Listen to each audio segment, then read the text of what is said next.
All right, tomorrow's the big day. Yeah, it's Canada Day, but for so many other people, it's moving day here in Quebec. And this year, it looks like it's going to be a very, very tough day. Keep reading accounts suggesting this may be one of the worst years we've had in a long time. Vacancy rate in the city is now at 2%. That's it. It's going to be very tough for people to find suitable accommodation. Darlene, and we'll identify her just by her first name, is a tenant in Point St. Charles. Darlene, first of all, thank you for being here. What's your situation? Okay, my situation is I've been in the same building for 47 years. Wow.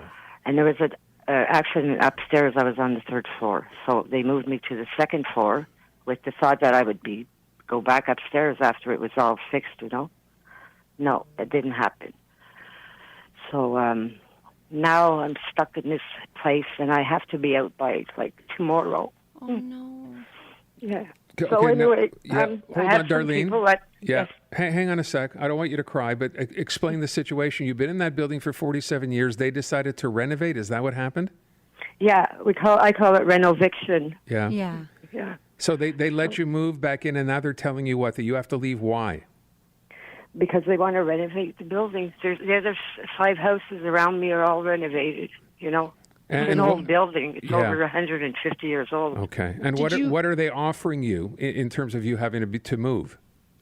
They're offering me money, but not a lot of money. Are they offering to find you a place to live? No. I've been trying, and it's so hard. I never moved in my life, so it's all new to me, It's very sad. So have they told you definitively you have to be out by July 1st? Yes, they did. And how long ago did they tell you this? They told me the day I signed a paper, which I shouldn't have, but anyway. And then they called me Saturday morning, actually, to rub it in, to tell me, don't forget now, if you're not out on the 1st of July, we're going to put all your stuff in the street. Okay. You've been looking for a place on your own? Or are you working with somebody else to try to find a place? Yes, I'm working with some nice people at the housing, in Point St. Charles. Okay. So many community groups and that. So I've been in touch with them. And how is that going, at least? Are they finding you potential places you can go? Yes, they are. And they're helping with my storage and everything. They're very, very good. So So are you feeling like it's going to be okay then, Darlene? Like you're going to have a place to go to? I have a place to go to. Okay. For 2 months. I have to keep looking, and then I have to leave in 2 months. So. Okay. Stay on the line where you are right now. Catherine Lussier is a human rights activist. She's a community organizer at FRAPRU. And so, Catherine, you just heard what this particular woman is going through. I'm wondering how many cases like this we're going to hear of tomorrow. Probably many.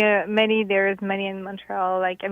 One third of the people that communicate with the municipal office for asking for support were actually people that got repossessing of dwelling or eviction for repairs or renovations. So there is at least at least 30 even more tenants that actually are in this situation right now is might still have no lease for tomorrow. And what are you able to do for those people? What's the next step in this process? Obviously, in FRAPRU, we are actually demanding to the Quebec government to support municipality for putting in place all the services and support that it needs, like the one that Darling will be able to have, temporary accommodation, help for storage, help for moving, for making it easier for these tenants to have at least a place to stay, to continue, searching for apartments. But obviously, with the low vacancy rate, what we need it's alternative for also the private markets and developing more social housing.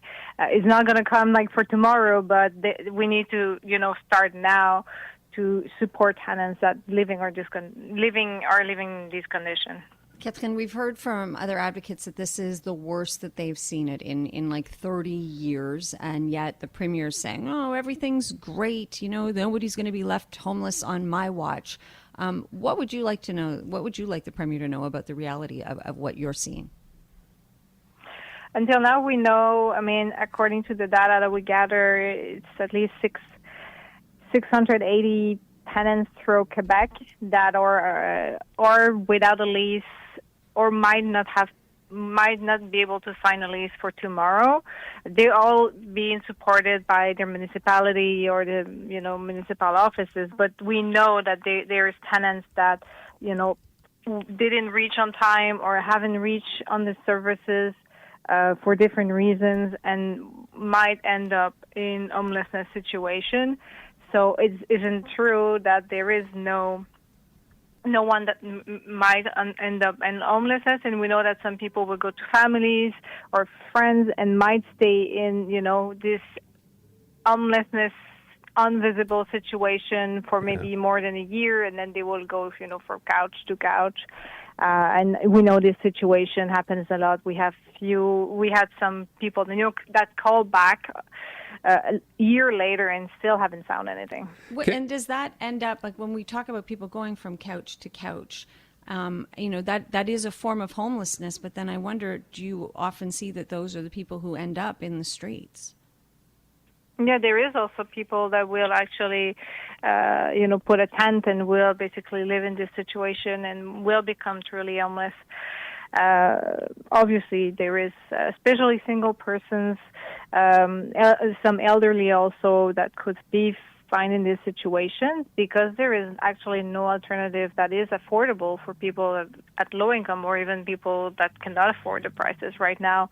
And that we will tell them that you just have to find someone and rent an apartment with someone. But, when you're 60 years old, you don't necessarily want that these types of conditions, that they will keep searching for better alternatives.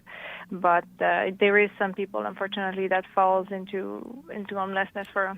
Can you give, I realize this is difficult, but general advice? We know so many people tomorrow are going to find themselves, as I said off the top, in a very difficult situation. What's the best advice you can give someone tomorrow who can't find a place? And I know the city has a resource, but what's the suggestion for them to do if they're kind of at their wits' end?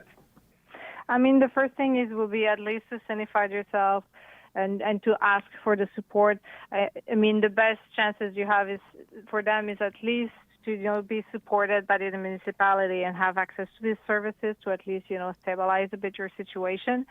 Obviously, it's not going to be easy, and we hope that a lot of tenants will be able to grab some extra support from the Quebec government in form of subsidies to support low-income tenants to have a chance to find an apartment that they will be able to afford with landlords. So at least for tenants that actually will end up in really bad condition, to really don't hesitate to go ask for help. At least this will give them better chances to, be a bit more stable, to have more chances to, succeed finding an apartment. All right.